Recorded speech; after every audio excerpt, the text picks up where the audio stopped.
Good morning. I hope you have a good feast of. Now you see, that's how it works in business point outlets.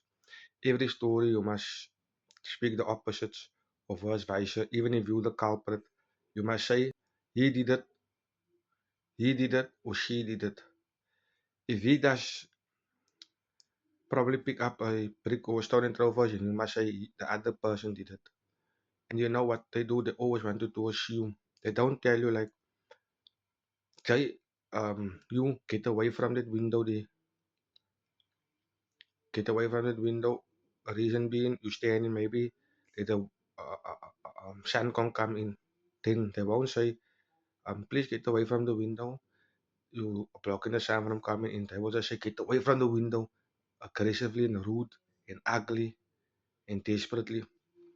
Like, for example, they won't say, like, pick your shoes up, they put it in your room, it is untidy. They will say, I'm telling you now, you pick that shoes up and put it in your room. They don't give you the reason why. You see, they always wanted to assume that that is the troubles in this mutual spring.